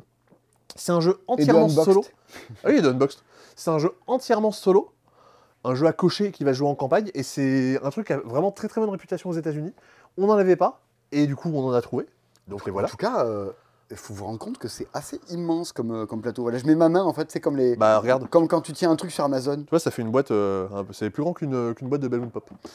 C'est donc un jeu qui va jouer en campagne, complètement rejouable, et qui est du coup entièrement solo. Votre but dans le jeu, ça va être de faire descendre votre petit bathysphere dans les profondeurs sous-marines. En gros, là, j'ai tracé un circuit. En gros, pour mon scénario, je n'ai le droit d'aller que sur les cases que j'ai entourées. Sinon, potentiellement, il y aurait des bifurcations que j'aurais le droit de prendre dans d'autres scénarios. Des cases au début au feutre. Ouais. Et donc, du coup, je vais faire descendre ce petit bathysphere. Mon but, dans le tout premier scénario, c'est d'arriver tout pile sur des cases ici, où il est marqué Ocean Floor, c'est en anglais, pardon, et qui me ramène des points, et d'arriver sur des cases avec des petits bateaux, pareil, qui me feront des points. Il faut que je descende, que je remonte. Mais attention, si je fais des actions qui me font prendre des dégâts, et que j'ai pris trop de dégâts, j'ai perdu. Ouais. Si je prends trop de temps et que je perds tout mon oxygène, c'est perdu. Et si jamais je fais un peu n'importe quoi, que je me stresse un petit peu trop, bah déjà, à certains moments, quand je me stresse, mon bathysphere se prend des dégâts. Il y a un petit -1 ici qui vient se répercuter dans la colonne à côté. Je vois, on le Et voit. pareil, si jamais je suis trop stressé, je meurs. Donc, Merde. Donc attention, Faut que je fasse gaffe. on pète un coup, non. Non, non. Et on y va doucement. Et le principe du jeu, c'est un principe de jeu de loi. Là, vous dites, Oh, génial. vraiment Le jeu de doigt solo Ouais. à cocher. Wouh. Bah, super. J'ai un certain nombre de dés, mettons j'en ai 5, je les lance. Bah, à chaque tour, j'ai le droit de choisir un de mes dés, dire bah tiens, j'utilise ce 4, et je vais avancer de 1, 2, 3, 4. Oh putain, c'est les petits faux là. C'est vraiment le niveau vraiment du bas du bas. Mais le truc que vous avez vu, c'est que sur les cases, il y a les symboles. Là, par exemple, ces symboles-là, ça me dit je me stresse. Je commence à me stresser un petit peu les fesses. Chaque symbole par-dessus lequel je passe, chaque symbole négatif, va avoir un impact ici. Ah, c'est pas le fait de t'arrêter dessus, c'est le fait de les surpasser. Par contre, si je m'arrête dessus, Ouais. il se passe rien. Ah, donc t'as intérêt d'aller à 2 à l'heure quoi. Par exemple. Mais si je vais à 2 à l'heure, globalement, une fois que j'ai utilisé tous mes dés, il va falloir que je perde de l'oxygène pour ramasser mes dés et les relancer. Bah forcément, si je prends trop de temps et que j'avance trop peu vite, ça va pas être bon pour moi. Eh ben, Simon va rechercher son verre d'eau. pas Et donc, vrai. vous avez une vingtaine de scénarios qui à chaque fois vous introduisent des règles supplémentaires qui vont éventuellement être jouées sur d'autres plateaux. Là, par exemple, quand je m'arrête sur des petits poissons, oh, je vais c'est venir trop bien. Ouais. Les règles, elles sont. Ouais. Attends, ça c'est Ah, mais ah ouais. The Trench. C'est un peu rigide. Ah oui, c'est une ardoise Velleda. Ok, génial. Et donc là, ici, on récupère des petits poissons. Et ici, il va falloir éviter une espèce de The Murky One, qui est une espèce de gros poulpe. Et après, pendant votre aventure, vous allez pouvoir récupérer des espèces de... En fait, si vous réussissez à bien jouer, vous allez débloquer des améliorations. Du genre, tel truc m'affecte plus, ou tel truc je fais plus facilement. Mais chaque amélioration que j'ai débloquée, si je veux l'utiliser pendant une partie, on me dit, ah, tu démarres avec 5 dés, chaque amélioration que je veux utiliser, c'est un dé de moins. T'as un dé en moins jusqu'à la Ouais, fin du pour jeu. pouvoir l'activer pendant la partie. Ok. C'est plutôt malin. J'ai fait que les 3 premiers scénarios pour l'instant, qui justement introduisent le côté legacy, enfin le côté évolutif vraiment pendant la campagne. Mais c'est vraiment très réjouissant. Il y a du coup 20 scénarios, une partie c'est une vingtaine de minutes. Et encore une fois, c'est vraiment pas trouvable n'importe où, donc... Ouais, c'est 30 €. Alors là, actuellement, on n'en a pas beaucoup. C'est pas pour vous dire précipitez-vous, prenez-le de suite. C'est juste que comment dire, le fournisseur, on n'avait plus beaucoup, mais ça reviendra, comme les Super Skill Pinball, des fois on en a plus. Quand on en rena, on vous le redit. Et c'est pas le seul jeu qui se passe dans les fonds des océans. Oui, parce qu'il y avait déjà... Non, l'îlot formant, c'est pas au fond des L'îlot océans, c'est un formant. peu par-dessus les océans. Aqua, le Il y a jeu qui touche Aqua. le fond. Ah, il y a Écolo Dauphin. Aquacoubé, le jeu de la biodiversité marine. Un jeu des frères Alstat, illustré par Vincent Dutré. Une couverture qui divise, hein. Les gens sont en général pas trop contents de cette couverture. Ah bon? Ouais, moi j'aime bien, c'est très très coloré et je trouve ça toujours bien. Ok. J'en ai parlé dans le tout premier live Twitch. Pareil, si vous voulez un avis un peu plus détaillé, vous pouvez aller voir ça. C'est un genre de Cascadia. Vraiment, c'est très très proche de Cascadia. Vous récupérez une tuile, vous la mettez chez vous. C'est Cascadia Sudo. On choisit chacun... Pas mal, vraiment. Oui, vraiment je pas veux mal. bien. Chacun notre tour, on prend des tuiles, on les met chez nous. Mon but, ça va être de faire des hexagones. Pour ça, j'ai réussi à prendre des tuiles. Hop, regardez-moi ça. Ch'touk. J'ai réussi à faire un hexagone vert. Waouh. Quand je fais un hexagone vert, je viens mettre un animal vert par-dessus. Énorme. Et quand je réussis à mettre plein d'animaux les uns à côté des Et autres, sec. ouais, j'ai le droit de prendre un gros animal Waouh. qui va venir par-dessus. Ok, je vois Et du coup, ça me fait de plus en plus de points. Et chaque gros animal est lié à un scoring particulier. Et des scorings, vous en avez tout plein des différents dans la boîte. C'est Vincent Dutré. C'est Vincent Dutré aux illustrations. Très beau. Ouais, non, ouais, je trouve ça très très joli. C'est si vous avez déjà Cascadia, c'est peut-être pas nécessaire. Si jamais vous aimez bien le visuel, vous aimez bien les poissons, je pense pas que vous passerez un mauvais moment dessus. C'est juste qu'en fait, c'est pas, on n'est pas ébouriffé par le vent de la nouveauté. Ah oui. Je Ok. reprends les expressions. Et dans le genre de jeu de bonjour, je suis un jeu avec des tuiles et qui se passe dans un univers coloré et exotique, c'est pas le seul cette semaine. Ah, c'est pas exactement des tuiles, c'est des cartes. Enfin, si on parle bien, Ah si on ouais parle bien du même jeu. Je croyais qu'on parlait de The Islet ou de Islet. Ah, mais oui, parce qu'il y a un autre jeu coloré avec des trucs qu'on empile. Islet Doradette. Islet, qui est un jeu de Thomas Dagenais-Espérance, l'auteur de Decrypto, l'auteur de Miller Zoo, l'auteur de World Traveler, dont on reparlera plus tard dans l'année, Oh. qu'on a vu à Cannes, qui a l'air rigolo, mais qu'on n'a pas vraiment joué. Thomas Qui est- Dagenet, il a l'air rigolo. Je sais pas. On sait pas. J'imagine que quand t'as fait des cryptos, tu peux pas être ennuyeux. Ce qui serait drôle, c'est qu'ils viennent ici dans les commentaires du Cdispo et qu'ils écrivent peut-être une petite blague de carambar ou pas un truc. Faut qu'ils disent désolé, je suis vraiment ennuyeux. Par Je contre. suis vraiment sinistre comme garçon. Ouais, je sais pas comment le dire, mais je suis vraiment ennuyeux. Islet, c'est un jeu de course. Le but, c'est de pondre ses œufs avant les autres. On incarne un oiseau. Ouais. Bah voilà, littéralement, c'est ça le jeu. Ah, drop holter avec le cul. Non, pas. Non. Non. Oh, alors Oh, hein, les enfants. Il a dit le cul. Familial. Donc, votre but, c'est de pondre un maximum d'œufs. Et heureusement qu'on fait des Cdispo qui durent 1h30. Hein. T'imagines si ça durait genre un quart d'heure, on n'aurait pas le temps de dire tout T'as ça. vu ce film qui s'appelle L'Empire des Sens? Non. C'est tout. Et t'as vu l'Empire? Le film Non, avec j'ai Henry pas Schiff. vu non plus. J'ai toujours pas vu. Alors, il faut pondre des trucs avec le. Faut pondre avec des œufs. fond On a notre petit oiseau qu'on va venir déplacer sur un petit îlot. Ouais. Et on va. Il y a pas Stitch. Hein, et vous allez devoir pondre vos œufs. Quand vous avez pondu tous vos œufs, vous avez gagné. Mhm. Sauf que cet îlot, il est tout petit. Donc Ah, vous allez- il est central par contre. il est central. Et donc vous allez essayer de le faire grandir. Pour ça, vous allez jouer des petites tuiles sur le côté. La première tuile que vous jouez, vous devez la jouer au ras du sol, au ras des pâquerettes. Et les autres tuiles, vous allez devoir les jouer à côté d'une tuile que vous avez jouée. J'ai joué ici, je peux jouer à côté. En recouvrant un niveau, je crée un petit escalier. Ouais, ok. Là, je peux pas jouer sur une tuile à côté parce que je jouerais exactement au même niveau, ça ferait pas un escalier. Bon, on prend Vous des avez- tuiles, vous avez on compris- on vous avez prend des compris tuiles et on les pose. Et donc, petit à petit, l'îlot, là, regarde, hop, je fais niveau 1, niveau 2, là, j'ai le droit d'aller jouer au niveau 3. Vous avez compris l'idée? À chaque fois que je pose des tuiles, je récupère des cartes, et ces cartes me permettent d'aller pondre des œufs. Ah ouais? En gros, j'ai mis une tuile bleue sur une tuile rose, je récupère cette carte-là, Ouais. qui me permet, quand j'en ai 3, d'aller pondre un œuf dans un nid, une tuile de branche. Ah, c'est des sortes de missions. Genre pose du rouge sur du rose, mets du bleu sur du bleu. Ouais, pas vraiment, c'est plutôt la méthode de récupération. Ah. En fait, toutes les cartes ici sont identiques. Donc en gros, mon but, c'est de construire l'îlot, de prendre des cartes, de me déplacer, et de pondre des œufs. Eh ben, C'est très très casse-tête. en voilà de la créativité. C'est extrêmement casse-tête. Chouette. Un jeu qui est créatif, c'est Carvi. Ah. Un gros jeu de gestion. Et oui. De chez Hans im Glück. Un jeu en plastique. Mais, alors on fait des accents nous, dans ces dispos. Les Allemands, on a le droit. Ce n'est pas un peuple opprimé. C'est vrai. Ah bah ça va alors. Donc ça c'est bon. Je suis pas tout à fait d'accord avec ça, mais bon, je l'ai quand même fait. C'est un jeu de gestion viking dans lequel on va devoir améliorer notre carve. Eh oui, carve, c'est le nom des bateaux qu'on a là. C'est un jeu qui reprend un principe qu'il y a dans Tokaido, qu'il y a dans beaucoup de jeux, un principe, on va dire, de rondelle, où c'est toujours la personne qui a le moins agi pendant l'action, pendant la manche, qui va pouvoir agir, pour faire différentes actions, pour recruter des vikings et être de plus en plus fort, pour aller récupérer des espèces de bannières un petit peu partout, qui vont permettre d'améliorer nos actions pendant tout le reste de la partie, qui vont permettre de débloquer des scorings de fin de partie pour aussi marquer des points. Et justement un peu se déplacer de partout, construire des choses. Oh bah dis donc, là, je suis retourné, là, je fais des saltos en arrière de plaisir. Non mais c'est là où c'est chiant. Non mais un jeu d'escience, tu fais quoi? Bah tu fais des actions, tu marques des points. Tu fais bah oui super. Et des fois ça il me regarde derrière l'écran, Ouais. je suis là genre, mais en fait qu'est-ce que... Ah oui, et une fois que tu as fait ça, tu dis bah et bien voilà. On n'est pas joué, on a reçu les jeux aujourd'hui, on n'a pas de démo, on peut pas en dire beaucoup plus. J'ai lu la règle, mais ça me permet pas forcément de plonger dans les sensations de jeu. En fait, ça nous toujours un peu tiraillé quand on n'a pas les infos, dire qu'est-ce qu'on fait. On en parle la semaine même mal, ou on attend un petit peu après, on essaie d'en parler mieux. Bah ça s'appelle C'est Dispo, ça dit qu'est-ce qui est sorti cette semaine. Si on n'a pas les trucs avant, on risque de pas pouvoir faire notre boulot convenablement. Oui. C'est comme ça. Non mais il y a pas. C'est con parce qu'un Team Blue, quand même, grosse maison d'édition, le mec est plutôt sympa en plus, donc bah écoute... Hein? Ah mais après, ce jeu est-il pour moi? Attention, c'est Ah, difficile. alors attends, ce jeu est-il pour toi? Qu'est-ce que ça dit? Vous êtes un joueur aguerri et vous souhaitez tester de nouvelles stratégies, alors Carvi est fait pour vous. Des choix cornéliens, de la compétition et des interactions passionnantes pour une expérience de jeu captivante. Je pense qu'on peut le décrocher et le coller sur n'importe quel autre jeu du magasin. Voilà. Faudrait qu'on fasse ça un jour. Tu sais, on lit des d'autres boîtes et tu dois trouver ou des pitchs Instagram et il faut que tu trouves de quel jeu ça parle. Ah ouais. Ah, Tu sais, avec des... Waouh, un super beau jeu à deux avec des belles illustrations. On a vraiment eu le sentiment d'une belle rejouabilité. N'importe quel jeu du magasin. oh non, pas n'importe quel. Non, mais bon. Pas d'ours marche. Tu sais, t'as l'impression que tu dis des trucs sur les jeux alors qu'en fait tu n'en dis rien. Oui, oui. Non mais c'est Ok. parler, la logorée verbale. C'est ça. Parler pour ne rien dire. Ah, La ok, bise ok. La bise à Jean Benigni.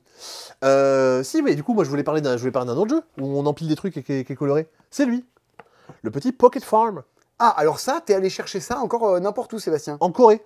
C'est un jeu de chez Mandu Games, donc les gens qui font les Jekyll vs Hyde, qui font The Veil of Eternity, et même plus exactement, c'est un jeu de Eric Hong, l'auteur de Veil of Eternity. C'est son tout premier jeu, et lui c'est son deuxième jeu.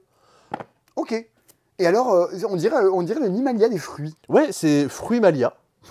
Très bien. Non, je pense que le nom est validé. Ça me va. Non, c'est vraiment dans l'état d'esprit d'un Himalaya, d'un Ortis. Alors ça joue pas que en solo, mais ça peut jouer en solo. C'est un jeu compétitif. Et c'est plutôt du casse-tête. Donc attention, si jamais vous aimez pas empiler et faire du voguing avec en essayant d'expliquer ce que vous faites avec vos cartes. Un jeu Keyona. Ouais, faut faire attention. Tu savais que dans le clip de Paloma. Oui, je sais. Merci. Et du coup, vous allez avoir des cartes. Parce que Quesapelorio, un système de sélection. On joue à deux. On a mis 3 cartes au centre de la table. T'en prends une, j'en prends une. On va pouvoir les jouer chez nous. La dernière est jetée. Elle est jetée, mais non, elle est mise de côté. Elle servira pour le scoring de fin de partie. On y revient juste après. Scoring de fin de partie. Le scoring tousé. Si jamais on fait des. Non, si jamais on a un jeu sur la police. C'est interdit, les gens se désabonnent. Ah ouais, c'est interdit comme jeu de mots ça. Ah ouais, scoring tousé, c'est interdit. Bah dommage. Et donc pour pouvoir poser ma carte chez moi, il faut que je paye son coût. Elle a un coût de 5. Comme dans Nimalia, il va falloir que je recouvre des trucs que j'ai déjà posés chez moi. Il faut que je recouvre des choses qui auront un coût total de 5. Pourquoi 5? Parce qu'il y a écrit 5 ici, c'est le coût. Ah oui, pardon, il y avait un énorme reflet. Ah pardon, c'est le coût de la carte. Mais ça vaut combien les choses là? Eh bien, un soleil tout seul, ça vaut 1. Ah. 2 soleils l'un à côté de l'autre, ils valent chacun 2. 3 soleils les uns à côté des autres, ils valent chacun 3. Donc il faut que j'essaie de poser mes cartes pour mettre mes fruits, mes machins, mais qu'en plus je mette mes soleils et mes nuages les uns à côté des autres. Donc tu prends, c'est un casse-tête, il faut arriver à les poser. Et Je pourquoi pose tu mettrais les choses à un endroit plutôt qu'un autre? Eh bien parce que mon but c'est de mettre des fruits à côté des paniers. Là j'ai mis deux pommes à côté d'un panier, c'est pas très utile. C'était pourtant le but. De quoi? Oui, non mais en fait, à côté de chaque panier, dans l'idée, je vais essayer de mettre un fruit de chaque. Il y a 4 fruits dans le jeu. Il faut que sur les 4 côtés, j'essaie de mettre un fruit de chaque. Ok, il faut que tu fasses un peu des pots pourris. À côté d'un même panier, ça sert à rien de mettre plusieurs fois le même fruit. C'est bien, j'ai compris. Et ce qu'on va regarder, c'est... Alors, c'est là où ça va être... Attention, vous vous rappelez de Jacadi? Attention, on est au même Attention, nous allons tous regarder Sébastien galérer. Mais c'est pas si dur que ça. Ah. À la fin de la partie, je vais regarder tous mes fruits. Je vais regarder, mettons, mes pommes. Crac, crac. Regarde Manger des pommes. Et je vais regarder si j'ai des pommes à côté de mes paniers. Par exemple, à côté de ce panier, qui vaut 2, j'ai une pomme. Donc en gros, la force de mes pommes, ça vaut 2. À côté de ce panier qui vaut 1, j'ai une pomme. La force totale, du coup, vaut 3. À côté de ce panier, j'ai une pomme. La force totale de mes pommes est de 4. Ouais. Jusque-là, on est bon. Toutes les cartes qu'on a mises de côté. Ouais. Il y a une seule pomme. Ouais. Bah du coup, j'ai multiplié la force de mes pommes par le nombre de pommes qui ont été défaussées. 80, ça fait 4. D'accord. Oh là là, c'est-à-dire qu'il faut que tu prennes des pommes et tu les mettes chez toi. Ouais. Mais il faut que tu en jettes si tu veux marquer des points à la fin. Vous avez l'idée. J'ai compris l'idée. Voilà. Ça va, je me suis un peu mieux débrouillé que On tout a à mieux l'heure. compris que Jacques a dit. Mais c'est plutôt du très casse-tête. Ça vaut pas grand chose, je crois que ça vaut une douzaine d'euros. Okay. Pareil, alors la règle est en anglais et en coréen. Mais une fois que vous avez la règle, vous n'avez pas de texte sur le matériel, donc pour l'expliquer aux gens, il n'y a pas trop de problème. Et je pense que notamment en casse-tête solo, c'est là où ça va être assez intéressant. Vous avez à chaque fois 2 cartes, une que vous jouez et une qui vous sert pour le scoring de fin. Je vous donne l'info. Pocket Farm, ça vaut pas 12 euros, ça vaut 10,50 €. Ah ouais. C'est moins cher que gratuit. C'est pas assez cher, faut monter les prix. C'est pas assez cher, Je vérifie, au passage, je vérifie qu'on n'ait pas oublié des choses. Si, on a oublié plein de choses. Ah ouais. Ah oui. Oh, Ah attends, bon il y a un truc, où est-ce que je l'ai mis? Ah oui, on a dit qu'on n'avait pas préparé. Mais non, mais le truc, c'est que je les ai sortis. Et je pense que j'ai oublié de les oublié Pendant ce temps, tu peux parler de l'extension d'HeroQuest. Pendant ce temps, je vais chercher le jeu qui manque. Alors, il y a une extension d'HeroQuest. Elle s'appelle la Horde des Ogres. Elle est là, elle est dispo. Et il y a des reflets dans ce magasin. En fait, quand on a fait le magasin, on n'a pas trop mis d'éclairage à cet endroit-là. Ce qui fait que chaque fois qu'on vous parle de jeu ici, là où il y a ma main, eh ben, on est un peu plus sombre. Alors, vous voyez, quand on a refait le magasin, il a fallu qu'on remeuble. Et c'est exactement ce que je fais exactement à ce moment-là. Je suis en train de meubler, tel un très bon menuisier. Mais où est-ce qu'il est le jeu? Ah mais bravo Sébastien. Mais je l'ai sorti tout à l'heure, je l'ai mis de côté, pourquoi il est plus là? Ah mais non, regarde. Alors moi je parlais de ces jeux-là pendant ce temps. Ah bah voilà, très bien. C'est Placote qui fait ça. C'est toute une collection de placotes de jeux, alors on va dire éducatifs, socio-éducatifs, machin. Donc ça c'est le code social. Alors évidemment ça va s'adresser qu'à des gens qui vont vouloir faire du jeu un petit peu à portée éducative. Et ben dans le code social, vous tirez des cartes avec des situations et vous devez choisir une réaction. Par exemple, je vais vous dire cette carte-là. À la récréation, tu vois une fille que tu ne connais pas, qui est seule dans son coin et qui ne joue pas. Que fais-tu? Eh ben, est-ce que, en fait, elle joue pas, elle a l'air de vouloir être peinarde, tu la laisses tranquille dans son coin? Est-ce que tu vas quand même lui proposer de jouer avec toi? C'est un petit genre de jeu à questions multiples. Et en fonction, le jeu va te dire quelle est la réaction, qu'est-ce qu'il aurait mieux valu faire, pas fallu faire. Il n'y a pas forcément juste une bonne réponse, mais en fait, le jeu va vous aider à développer vos habiletés sociales en vous aidant à comprendre les implications de vos choix. Et après, il y a le jeu, alors, meilleur titre de la semaine, Stationne tes voitures, un jeu de langage. Écoute bien les consignes et place les voitures aux bons endroits. Bon, bah, c'est un jeu pour comprendre des phrases sujet-verbe-complément. Ça se range là. Stationne la voiture noire dans le stationnement de l'épicerie. Bon, et bien vous avez tout un petit plateau et vous allez poser les trucs dessus. Un jeu de stationnement de voiture. Voilà. Et ça, c'est des briefs et des granges. Avec pas les bonnes lettres au bon endroit. Pendant ce temps-là, Sébastien galère. Je sais pas où est la boîte. Ah là, la semaine dernière, on a fait 10 minutes, mais là, on est vraiment... Comment ça, on a fait 10 minutes la semaine dernière? Bon. C'est-à-dire Je pas compris. On a cherché les jeux pendant 10 minutes la semaine dernière. Non, mais je l'ai sorti, je l'ai ramené. Je pense que je l'ai posé quelque part. Il y a quelqu'un qui se dit, bah, qu'est-ce que ça fait que ça traîne là? Quelqu'un qui l'a rangé. Je pense qu'on va en parler la semaine prochaine. Bah, c'était ouais. quoi? C'était Derocar, un jeu que tu as commandé. Ah oui. Qui est un jeu en anglais sur les élections.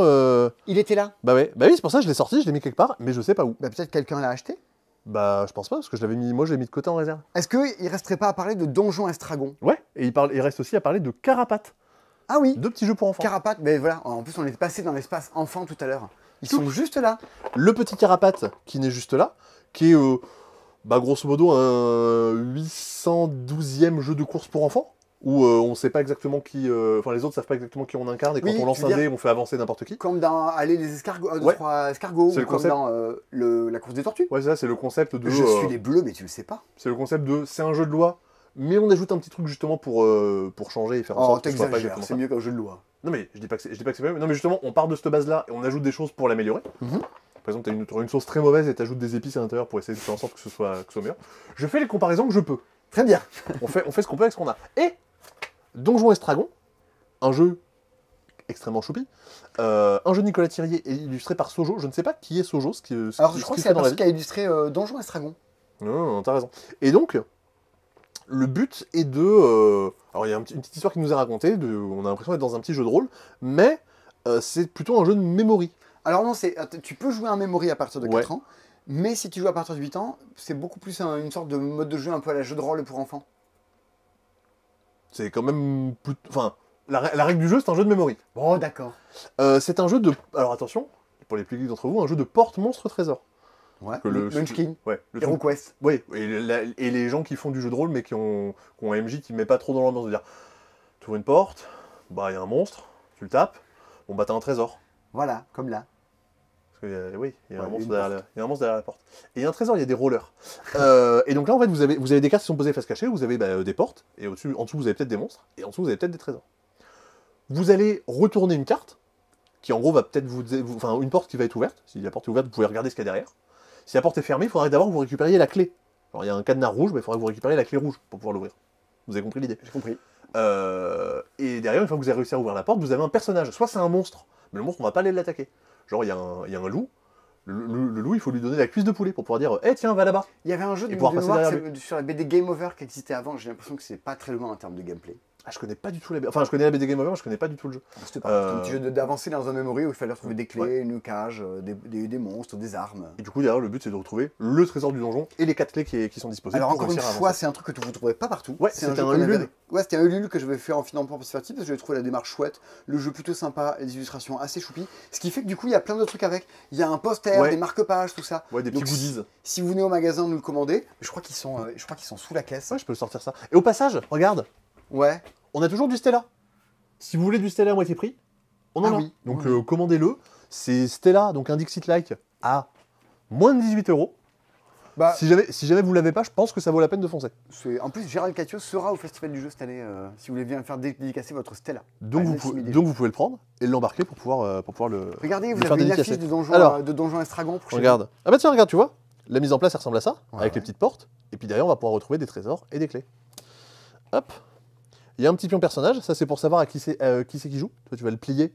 Et quand c'est à moi de jouer, j'ai le pion qui est devant moi. Ok, petit goodies. Et il y a ici la carte du royaume de Portmans Trésor. Mais c'est trop bien, c'est trop mignon. Ah bah oui, c'est très mignon. Et derrière, hop, le fameux donjon Estragon. Et ben en fait, tu t'achètes faire à ton gamin, t'as ton affiche dans la chambre et tout, c'est cool. Ouais. En fait, donjon Estragon, c'est un jeu de mots sur donjon et dragon. Ah oui, un peu comme Philippe Etchebest. Ouais. Oui. Ah. Ah non, j'ai plus les paroles. Ah bon? J'arrive comme un pied dans la mêlée. Je suis plus méchant qu'à la télé. Parce que je chantais Don Shoah sur Philippe Etchebest. D'accord. Ouais. Je connaissais pas. Vous voyez, c'est l'illustration de cet endroit est plus sombre. Bah, On y est. je suis extrêmement sombre. On est en plein dedans. Est-ce qu'on n'a pas fait le tour de tous les jeux du C'est Dispo de la semaine? En théorie, on n'a rien oublié. Il y avait les sleeves, il y a les portfolios, mais ça, ils sont dans la catégorie. C'est des portfolios pour ranger des cartes. Il n'y a pas Ouais, on a forcément, nouveau portfolio, comme pas ça. Vous avez- forcément besoin de. Quand vous cliquez sur le lien en description, vous avez toujours l'actu de Ouais. tous les jeux de la semaine qui sont dedans. Tout La à fait, semaine tout à prochaine, fait. Sébastien, qu'est-ce qu'on attend? Semaine prochaine, je crois que c'est un peu calme. Il y a un nouveau cold case, donc un nouveau jeu d'enquête. Ok. Qu'est-ce qu'on a d'autre? J'ai passé les coups de téléphone ce matin. Ah si! La semaine prochaine, alors il y a un retour en stock qui était inattendu. Il y a le retour en stock d'un deck préconstruit de Seigneur des Anneaux, jeu de cartes évolutif. Ça va parler à 3 personnes. Dis donc. Ouais. Non, et il y a les nouvelles extensions de Paléo. Et si La Alléluia, baleine blanche et le frelon. Elle devait sortir en décembre, vous avez été repoussée. Ouais, ouais, elles Et dans arrivent- 15 elles jours, arrivent la semaine c'est prochaine. Sink or Swim en VF. Ça y est, Trop bien. avec les cartes en plus. Avec les cartes en plus, tout ça, ouais. Mais surtout, ce week-end, la vidéo des meilleurs jeux. Et il y a un festival de jeux à Blagnac.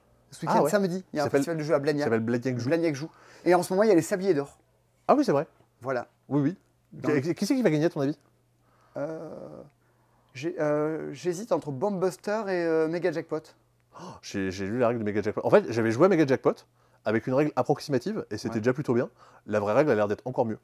Normalement, on va pouvoir y jouer bientôt. Je mise pas mal sur Mega Jackpot pour Mm. le coup. Après, je me rappelle pas de la liste de tout ce qui est nommé dedans. C'est sur la chaîne d'un monde Il y a de le jeux. loot. Ouais, de toute façon, il y a toutes les vidéos qui vont être publiées par un monde de jeu au fur et à mesure. Ouais. Il y a toujours plein de choses. L'année dernière, c'était Ancienne Knowledge qui avait gagné. Ah. Oui, il faut bien gagner. Oui, c'est vrai, c'est vrai. Ok.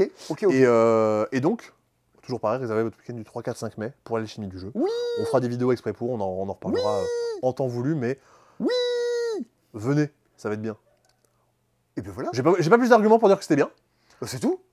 Ça fait combien de temps qu'on c'est bon, on a fait notre heure et demie? Oui, on a fait notre heure et demie. Ouais, ouais. On a montré bien tous les casse-têtes comme il fallait, tous les mind-up, tout ça. On est bon. Tous les mind-up, Tous les casse-têtes. mind-bug, Mind-bug. Oh là là là. Oh. là. Oh là là là là là là. l'articulation. Achetez Dropolter, Euh, jouez-y, ça va être bien. on se retrouve jeudi midi en live sur Twitch. Ah oui, c'est vrai, je sais pas ce dont je parlerai la semaine prochaine. Je vérifie qu'on n'a rien oublié, normalement, on est bon. Ah, et c'est. Non, c'est pas le. Ah, mais si! Quoi? Ah bon, après ça va. Hein. Quoi? Acropolis est de retour en stock. Ouh! Super, Sébastien. Quelle Ouais. info. Bah non, mais il n'y en avait plus depuis Noël. Enfin, nous on en avait, mais globalement, il n'y en avait plus. Ah, on fait aussi l'info pour tous les autres boutiques. Bah oui, comme ça. Vous savez qu'on en a. Eh ben, fort bien. Allez, à va plus tard pouvoir- pour de nouvelles aventures. Ouais, Bah tiens, regarde, on va pouvoir finir. On sait jamais sur quel plan on finit. Oui, c'est vrai, on a les intros, mais jamais les Ouais. conclusions. Et ben regarde, on va pouvoir finir sur la nouvelle vitrine. Ah, mais quel moi, je but suis pieds nus. Ah mince! Mais je suis toujours pieds nus, moi, dans ces. Eh ben tiens, regarde. Ah attends, tu suis ou je prends le téléphone? Bah, prends le téléphone. Bah tiens, comme ça tu vas pas pieds nus dans la rue. Bon, Comme ça, alors. regardez, il y a Marion et Sandy qui ont fait une nouvelle vitrine sur la biodiversité. Ah, mais il y a Parce des vrais qu'il y a... œufs. Hein? C'est des vrais œufs. Bah essaye. Non, ça craint, ça se fait pas. Non, il Oh n'a mince. pas envie d'essayer. Non, mais il y a un truc dans le musée de Toulouse qui est ouvert sur la biodiversité. Du coup, il y a un. Ah, une il y a vitrine sur la chocolat, biodiversité. parce que c'est un truc sur les œufs en Avec le paquet chocolat. Wonka. Bunny Kingdom, poule Ah oui, poule, c'est Pâques Magic aussi, Rabbit, c'est pour ça qu'il y a des Maurice le dodo, des œufs, Ah des non, en lapins, fait, c'est pas encore la vitrine sur la... J'ai dit Parce n'importe qu'il y a quoi, des c'est une poules, vitrine de Pâques. Des coquilles d'œufs. Ok, on Je est dis bon. n'importe quoi depuis tout à l'heure, je dis que c'est la vitrine sur la biodiversité, mais non, ça ce sera la prochaine. Là, c'est la vitrine de Pâques. Ah C'est pour oui, ça c'est qu'il y a des lapins et des œufs. Bah oui, bien sûr. Il y J'ai a des rien- œufs. En fait, Il y a Azul chocolat. bah oui, j'ai dit que des bêtises. Donc, oubliez ce que je viens de dire. De toute façon, vous avez déjà quitté la vidéo depuis 45 minutes, je C'est pense. ce que disent les stats. Normalement, il n'y a plus personne à ce moment-là. Voilà. On peut dire des trucs. Ah. On dit rien.